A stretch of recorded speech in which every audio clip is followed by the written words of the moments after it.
ஒருத்தன் அவன் சொந்த லைஃப்ல தானே வந்து ஒரு ரிங் மாஸ்டரை நினைச்சுக்கிட்டு, ஆனா யாருமே அதுக்கு ஒரு மாஸ்டர் இல்ல அப்படின்னு புரிஞ்சுக்கிட்ட ஒரு பொண்ணோட கதை. நிறைய பேருக்கு இந்த டாக்ஸிக் படத்தை பார்த்துட்டு பயங்கரமான ஒரு கன்ஃபியூஷனு, ஒரு பயங்கரமான ஒரு குமரல் எல்லாமே. இத நான் எப்படி பார்த்தேன், என்னோட பாயிண்ட் ஆஃப் வியூ என்ன, நான் எந்த பெர்ஸ்பெக்டிவ்ல இந்த பிலிம் நான் எனக்கு புரிஞ்சுக்கிட்டேன்றத நான் சொல்றேன். என்னோட பாயிண்ட் ஆஃப் வியூ நீங்களும் ஏதாவது யோசிச்சு பாருங்க, உங்களுக்கு அது பிடிக்குதான்னு கமெண்ட் செக்ஷன்ல சொல்லுங்க. அந்த மொத்த சர்க்கஸ் இருக்கு பாருங்க, அதோட மெயின் பர்பஸ் என்ன, எதுக்கு ரெண்டு டிஃப்ரெண்டான ஒரு ஸ்டோரிய ஒன்னா வந்து தைச்சு ஏதோ காட்டின மாதிரிலாம் சில ஃபீல் இருக்கும்.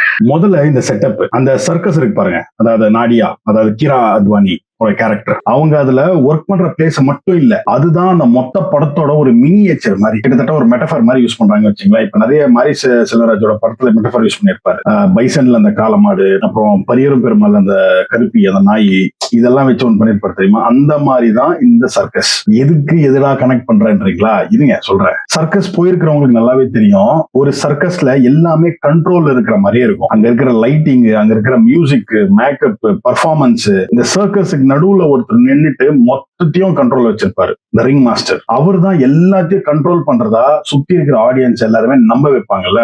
அந்த மாதிரி தான் இந்த படத்துல அந்த ராயா, இந்த ராக்கிங் ஸ்டார் யஷ், மக்கள், பெண்கள், கோவாக்கு உள்ள இருக்கிற சில சிச்சுவேஷன்ஸ், இது எல்லாத்தையும் ரிங் மாஸ்டர் மாதிரி கண்ட்ரோல் பண்றவன் தான் அவன். தன்னை பத்தி மத்தவங்க என்ன நினைக்கணும், என்ன நினைக்க கூடாதுன்னு மொத்தமும் அவன் கண்ட்ரோல தான் இருக்கணும் அப்படின்னு நினைக்கிறான். இங்க ட்விஸ்ட், அந்த ரிங் மாஸ்டர்னால கண்ட்ரோல் பண்ண முடியாத ஒரே ஒரு விஷயம் என்ன தெரியுங்களா, அதுதான் கிராவிட்டி. இப்ப நீங்க சர்க்கஸ்ல பாத்திருப்பீங்க, இந்த லாஸ்ட்ல இருந்து அப்படி ஸ்விங் ஆவாங்க, அதை கரெக்டா பிராக்டிஸ் பண்ணா ஸ்விங் ஆவாங்க. பட் அந்த ஒரு பல்ட்டி அடிச்சுட்டு வந்து திருப்பி இந்த கையை இப்படி பிடிக்கணும்ல, கொஞ்சம் மிஸ் ஆச்சுன்னா கூட கீழே விழுந்துருவான். இதுலதான் அந்த கீரா அத்வானியோட கேரக்டர், அந்த கேரக்டர் நீங்க நல்லா பாத்தீங்கன்னு வச்சுங்களேன், நின்று சண்டை போட்டு அந்த மாதிரி எல்லாம் ஃபைட் பண்றதை விட அந்த கேரக்டர் வந்து ஒரு ஏரியலிஸ்ட், இந்த கயிறு மேல நடப்பாங்க பாத்தீங்களா, அந்த கேரக்டர் எதுவுமே வந்து கிராவிட்டிக்கு எதிராக சண்டவே போடாது. அந்த கிராவிட்டியோடவே அப்படியே அதுலயே ஜெல்லாயி அந்த மூமெண்ட்லயே அப்படியே போகும். அவங்க எந்த அளவுக்கு அந்த கிராவிட்டியை உள்வாங்கி இருப்பாங்கன்னா, எந்த நேரம் அவங்களை பிடிக்கணும், எந்த நேரம் விட்டு கொடுக்கணும். இது இந்த சர்க்கஸ்ல இருக்கிற ஸ்கில் மட்டும் இல்ல, இது நம்ம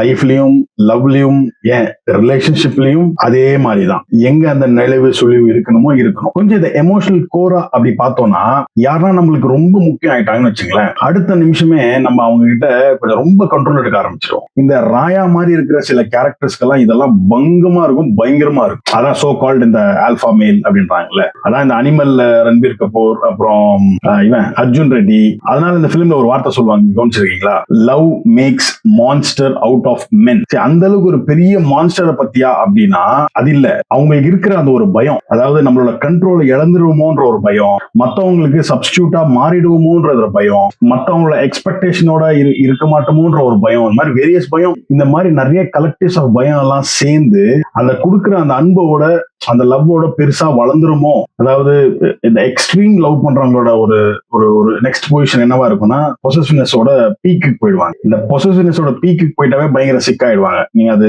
பெஸ்ட் நம்ம மணிகண்டனோட இந்த லவர் படத்துல பார்த்திருப்பீங்க. இதுல எனக்கு ஒரு சூப்பரான விஷயம், ஒரு கான்ட்ராஸ்டா பிடிச்சது என்னன்னா, அவனை சுத்தி இருக்கிற அந்த ரெண்டு பொண்ணுங்க பாருங்க, அதாவது அந்த தாரா, ரெபேக்கா கேரக்டர், அவங்களோட அன்பு ரொம்ப பிடிச்சிருக்கு. அவங்களுக்கு தான் நெக்ஸ்ட் ஃபியூச்சர்னு சொல்லி அவங்க ஒரு சண்டை போடுவாங்களா. ஆனா இந்த நாடியா, அதாவது கீரா அத்வானியோட கேரக்டர், அவங்களோட பாயிண்ட் ஆஃப் வியூல அன்பு எப்படின்னா, எனக்கு இப்போ பிரசன்ட்டுக்கு இருந்தா போதும். சோ அதனால அவ வந்து சில விஷயம் விட்டு கொடுத்துறா. என்னை பொறுத்த வரைக்கும் அதுதான் இருக்கிறதுல ரொம்ப ஒரு ஹார்டான, ஒரு பிரேவான ஒரு லவ் எக்ஸ்பிரஸ் பண்றது. அப்போ டாக்ஸிக்கோட ரியல் தீம் தான் என்ன, அது ஒரு கேங்ஸ்டர் பிலிமானா இல்ல, இது கோவால ஒரு குஜால்சா அப்படின்னா அதுவும் இல்ல ஒரு பயங்கரமான ஒரு காஜி இல்ல ரொமான்ஸ் அதனா அதுவும் இல்ல. இது பியோர்லி ஒரு கிராவிட்டி சம்பந்தப்பட்டது.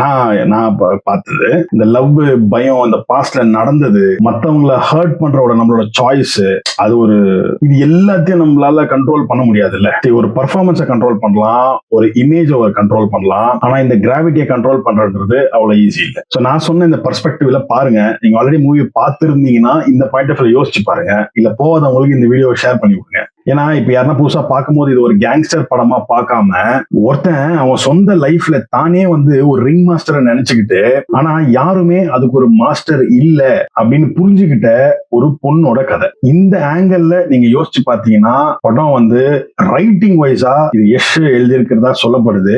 ரைட்டிங் வைஸா like brilliant work, but making வைஸாவும் பிரில்லியன்ட் ஒர்க். பட் ஆனா டைரக்டர் அந்த கீது மோகன்தாஸ் பண்ணியிருக்கிறது இட்ஸ் வெரி ட்ராமடைஸ். நல்லா இருக்கிறவங்கள கூட ஒரு மாதிரி பித்துப்பூச்சி பண்ற மாதிரி பண்ணி வச்சிருக்காங்க. என்னை பொறுத்த வரைக்கும் ராயா வந்து it's not just written as a villain. அவன் வில்லனா எழுதப்படல. ஏன்னா அந்த கேரக்டர் வந்து சின்ன வயசுல இருந்தே ஒரு மாதிரி ஒரு அபேண்டன், யாருக்கிட்ட இல்லாத ஒரு வளர்ந்த ஒரு பையன்.